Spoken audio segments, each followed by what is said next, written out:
Let's go.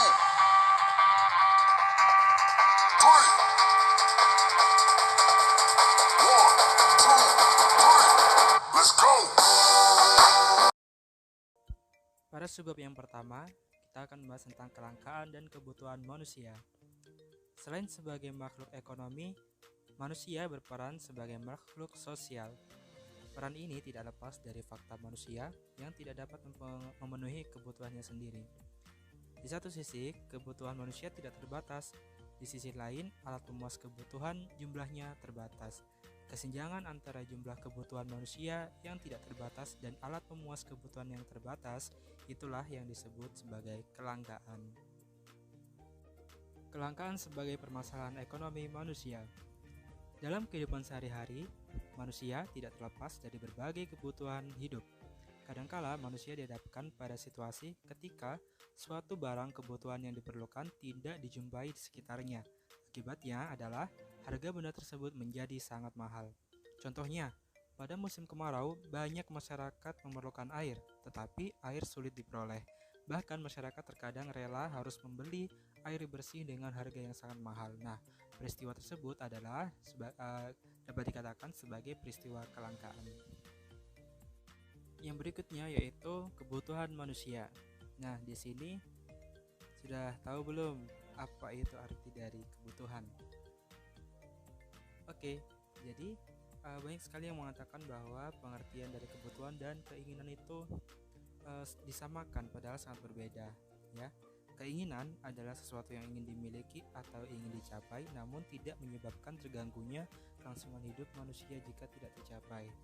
Contohnya adalah misalnya keinginan memiliki perhiasan mewah atau keinginan memiliki mobil mewah. Sementara itu, kebutuhan adalah segala sesuatu yang diperlukan dalam kehidupan sehari-hari dan harus dipenuhi oleh manusia agar mendapatkan hidup yang layak. Kebutuhan yang tidak terpenuhi akan mengganggu kualitas hidup, bahkan mengancam kelangsungan hidup. Contohnya, yaitu kebutuhan tempat tinggal, makanan, dan pakaian. Kebutuhan manusia menurut tingkat kepentingan atau intensitas dibagi menjadi 3, yaitu kebutuhan primer, sekunder, dan tersier. Kebutuhan primer atau kebutuhan pokok yaitu kebutuhan dasar yang harus dipenuhi manusia dalam rangka menjaga kelangsungan hidupnya agar mendapatkan hidup yang layak. Contohnya seperti makanan, pakaian, dan juga rumah. Yang berikutnya yaitu kebutuhan sekunder atau kebutuhan tambahan, yaitu kebutuhan yang dipenuhi setelah kebutuhan primer terpenuhi. Jika kebutuhan ini tidak terpenuhi, maka tidak akan berpengaruh pada kelangsungan hidupnya. Contohnya seperti smartphone, komputer, hiburan, dan lain sebagainya. Berikutnya yaitu kebutuhan tersier. Kebutuhan tersier atau mewah yaitu kebutuhan yang dapat dipenuhi setelah kebutuhan primer dan sekunder. Kebutuhan ini disesuaikan dengan kondisi keuangan setiap orang. Contohnya seperti mobil mewah, rumah mewah, pakaian mewah dari luar negeri, dan lain sebagainya. Berikutnya yaitu menurut sifat. Menurut sifatnya, kebutuhan dapat dikelompokkan sebagai berikut, yaitu yang pertama ada kebutuhan jasmani atau fisik, yaitu kebutuhan yang dipenuhi untuk memperoleh kondisi tubuh yang sehat dan bugar. Contoh kebutuhan jasmani antara lain seperti olahraga, makan, minum, dan obat-obatan. Yang berikutnya yaitu kebutuhan rohani atau jiwa, yaitu kebutuhan yang berkaitan dengan kejiwaan manusia dengan tujuan agar seseorang memperoleh ketenangan, ketentraman, dan kenyamanan hidup. Contoh kebutuhan rohani antara lain seperti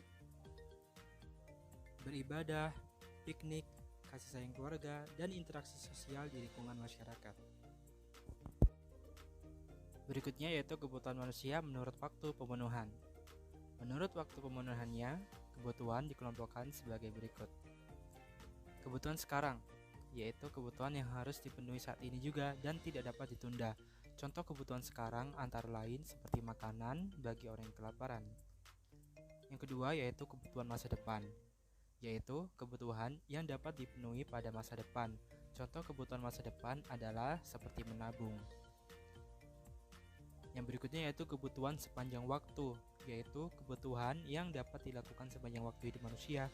Contoh kebutuhan sepanjang waktu adalah pendidikan sebagai media belajar dan menambah wawasan.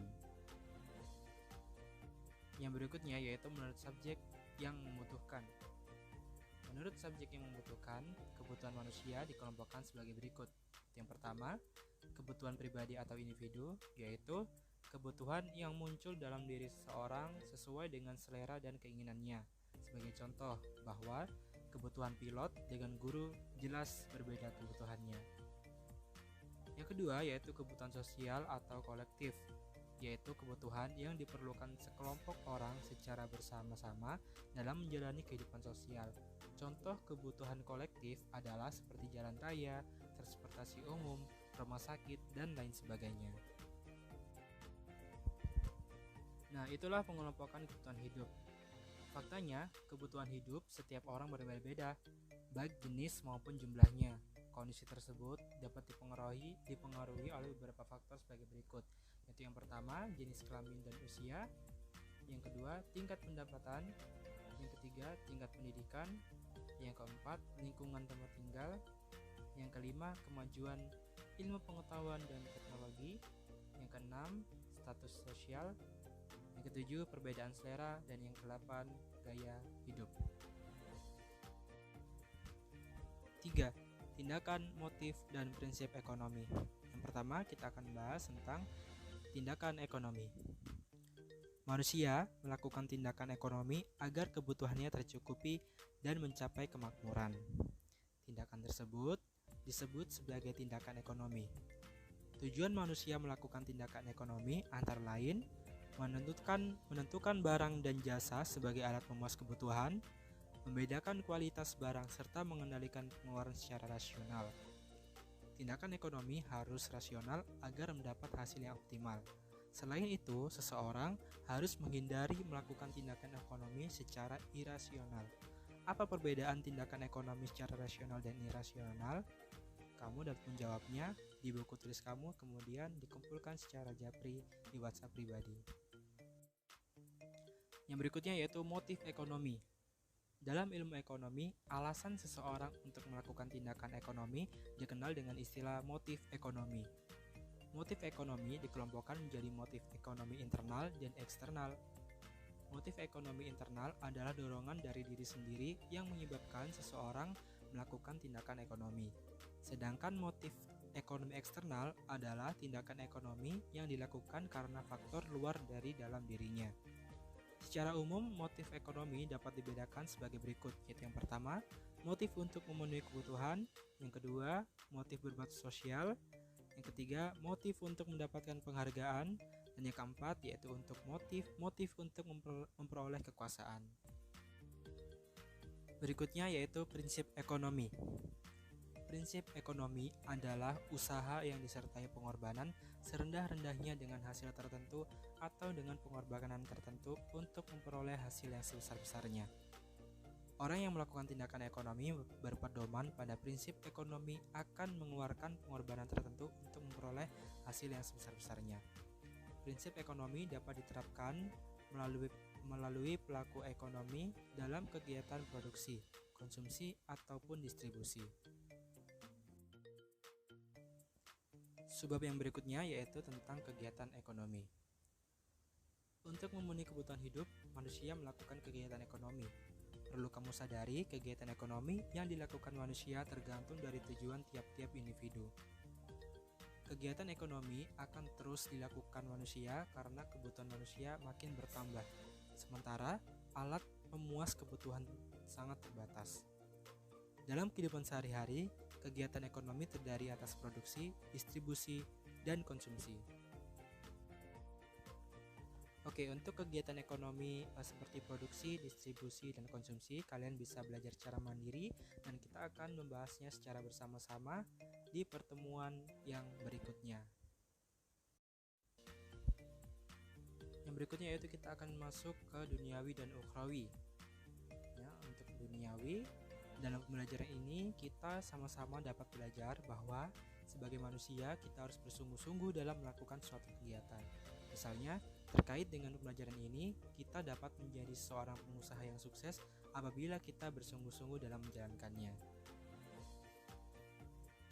Kemudian ukhrawi, seperti yang dikutip dari Al-Quran, Allah Subhanahu wa Ta'ala berfirman pada surat Al-Jumu'ah ayat 9, yang artinya, "Wahai orang-orang yang beriman, apabila telah disuruh untuk melaksanakan sholat pada hari Jumat, maka segeralah kamu mengingat Allah dan tinggalkanlah jual beli.